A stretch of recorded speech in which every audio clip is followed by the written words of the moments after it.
എല്ലാവർക്കും news bullet കേരളയിലേക്ക് വീണ്ടും സ്വാഗതം. രമേശ് ചെന്നിത്തലയും വി ഡി സതീശനുമൊക്കെ നുണ പറയുന്നു എന്ന് എപ്പോഴാണ് നമുക്ക് മനസ്സിലാവുക? അവരുടെ ചുണ്ടനക്കുമ്പോൾ എന്നാണ് ഉത്തരം.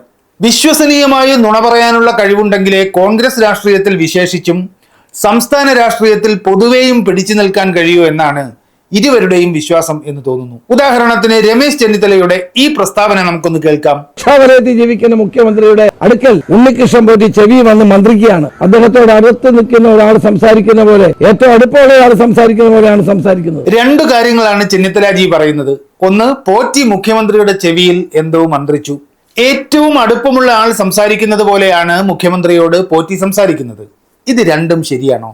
ആ ദൃശ്യങ്ങൾ കണ്ടാൽ സാമാന്യ ബുദ്ധിയുള്ള ആർക്കെങ്കിലും അങ്ങനെ തോന്നുമോ? നമുക്ക് ആ ദൃശ്യങ്ങളൊന്ന് കാണാം. മഞ്ഞ അണിഞ്ഞു നിൽക്കുന്നത് പോറ്റി. മുഖ്യമന്ത്രി മട്ടന്നൂർ ശങ്കരൻകുട്ടിക്ക് കൈ കൊടുക്കുന്നു, ഫോട്ടോയ്ക്ക് പോസ് ചെയ്യുന്നു. മുഖ്യമന്ത്രിയെ നോക്കി പോറ്റി തൊഴുന്നു, മുഖ്യമന്ത്രി തിരിച്ചും തൊഴുന്നു, മുഖ്യമന്ത്രി മടങ്ങുന്നു. ഇതിലെവിടെയെങ്കിലും മുഖ്യമന്ത്രിയുടെ ചെവിയിൽ അടുപ്പമുള്ള ഒരാൾ സംസാരിക്കുന്നത് പോലെ പോറ്റി മന്ത്രിക്കുന്ന സീനുണ്ടോ? ഇല്ല. ചെന്നിത്തല പറഞ്ഞതുപോലെ ഏറ്റവും അടുപ്പമുള്ള ആളോട് പെരുമാറുന്നത് പോലെയാണോ മുഖ്യമന്ത്രി പെരുമാറിയത്? അതുമല്ല. അപ്പോ ചെന്നിത്തല പറഞ്ഞത് നുണയല്ലേ? വലിയൊരു സംഘം നിൽക്കുന്ന ഗ്രൂപ്പ് ഫോട്ടോയിൽ നിന്ന് മുഖ്യമന്ത്രിയും പോറ്റിയും മാത്രം നിൽക്കുന്ന ഒരു ചിത്രം വെട്ടിയെടുത്ത് പ്രചരിപ്പിക്കുക, പിന്നെ അതിനെ AI ദൃശ്യമാക്കി മാറ്റുക, എന്നിട്ട് മുഖ്യമന്ത്രി പോറ്റിയുടെ ചെവിയിൽ എന്തോ പറഞ്ഞിട്ടുണ്ട് എന്ന് നുണ പറയുക. ഇതൊക്കെ നാണക്കേടല്ലേ ചെന്നിത്തലാജി? എന്തിനാണ് നിങ്ങൾ ഇങ്ങനെയൊക്കെ ചെയ്യുന്നത്? സമാനമായ ഒരു സംഭവം നേരത്തെ നടന്നിട്ടുണ്ട്. ഈയിടെ നടന്ന അയ്യപ്പ സംഗമത്തിന്റെ ഉദ്ഘാടന പ്രസംഗത്തിനിടയിൽ കല്ലും മുള്ളും കാലുക്കുമെത്ത എന്ന പ്രയോഗം ഉദ്ധരിച്ചു. കല്ലും മുള്ളും കാലുക്കുമെത്ത എന്ന ശരണം വിളിച്ചുകൊണ്ട് കഷ്ടപ്പെട്ട് കാനനപാതകൾ താണ്ടി 18-ാം പടി കയറി അവിടെ എത്തുന്ന ഭക്തജനങ്ങളെ സ്വാഗതം ചെയ്യുന്നത് തത്വമസി എന്ന ഉപനിഷത്ത് വചനമാണ്. ഏതോ ഒരു സംഘി വിരുദ്ധൻ ഈ ഭാഗം എഡിറ്റ് ചെയ്ത് കല്ലും മുള്ളും കാലുക്കുത്ത എന്നാക്കി സോഷ്യൽ മീഡിയയിൽ പ്രചരിപ്പിച്ചു. അത് വി ഡി സതീശൻ ഏറ്റെടുത്ത് പ്രസംഗിക്കുന്നത് നോക്കൂ. കല്ലും മുള്ളും കാലുക്കുമെത്ത, നമ്മുടെ കാലിനത് മെത്തയായി മാറും.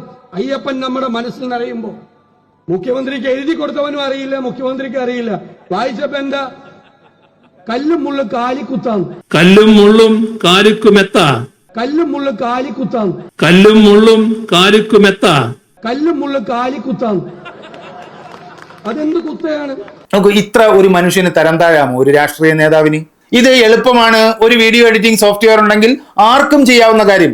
ഇപ്പൊ വി ഡി സതീശൻ തന്നെ പറയുന്നത് കേൾക്കൂ. കല്ലും മുള്ളും കാലുക്കുമെത്ത, കല്ലും മുള്ളും കാലുക്കുമെത്ത എന്നാണ് വി ഡി സതീശൻ പറയുന്നത്. ഇതേ വി ഡി സതീശനെ കൊണ്ട് നമുക്ക് കല്ലും മുള്ളും കാലുക്കുത്ത എന്നും പറയിപ്പിക്കാം. ദാ ഇങ്ങനെ: കല്ലും മുള്ളും കാലുക്കുത്ത, കല്ലും മുള്ളും കാലുക്കുത്ത, കല്ലും മുള്ളും കാലുക്കുത്ത. മുഖ്യമന്ത്രിയെ കളിയാക്കാൻ സതീശൻ ഉദ്ധരിച്ച ആ കാലിക്കുത്ത പ്രയോഗം ഇതുപോലൊരു എഡിറ്റിംഗ് അഭ്യാസമാണ്. എന്തും ആഴത്തിൽ പഠിച്ചു മാത്രം പ്രസംഗിക്കുന്ന വി ഡി സതീശന് ഇതൊക്കെ തിരിച്ചറിയാൻ ശേഷിയുണ്ടാവേണ്ടതല്ലേ? നിലവാരമുള്ള ഏതെങ്കിലും ഒരു മനുഷ്യൻ ഇങ്ങനെ തരം താഴുമോ? കല്ലും മുള്ളും കാലിക്കുമെത്ത എന്ന് പറയാൻ അറിയാത്ത ആളാണോ കേരളത്തിലെ മുഖ്യമന്ത്രി? അത് ചിന്തിക്കാനുള്ള ഒരു മിനിമം ബോധം പ്രതിപക്ഷ നേതാവിന്റെ കസേരയിൽ ഇരിക്കുന്ന വി ഡി സതീശന് ഉണ്ടാകേണ്ടതല്ലേ? യഥാർത്ഥത്തിൽ രമേശ് ചെന്നിത്തലയും വി ഡി സതീശനും തമ്മിലുള്ള ഒരു മത്സരമാണ് നാം ഇവിടെ കാണുന്നത്. ഏറ്റവും വിശ്വസനീയമായ നുണ പറയുന്നത് ആരാണ് എന്ന് തെളിയിക്കാനുള്ള ഒരു മത്സരം. നുണ പറഞ്ഞ് ഒടുവിൽ അവനവൻ പറഞ്ഞ നുണ അവനവൻ തന്നെ വിശ്വസിക്കുന്ന ഒരു മാനസികാവസ്ഥയിലേക്ക് ഇവരെത്തും. അന്ന് എങ്ങാനും ബിരിയാണി കിട്ടിയാലോ എന്ന് ചോദിച്ച് പാത്രവുമായി ഓടുന്ന വി ഡി സതീശനെയും രമേശ് ചെന്നിത്തലയും ഒക്കെ നാം കാണും. പ്രിയപ്പെട്ടവരെ, ന്യൂസ് ബുള്ളറ്റ് കേരള ഇനിയും സബ്സ്ക്രൈബ് ചെയ്യാത്ത സുഹൃത്തുക്കൾ ഇപ്പോൾ തന്നെ ആ സബ്സ്ക്രൈബ് ബട്ടൺ ഒന്ന് ഞെക്കണമെന്ന് വിനയപൂർവ്വം നിങ്ങളോട് അഭ്യർത്ഥിക്കുന്നു.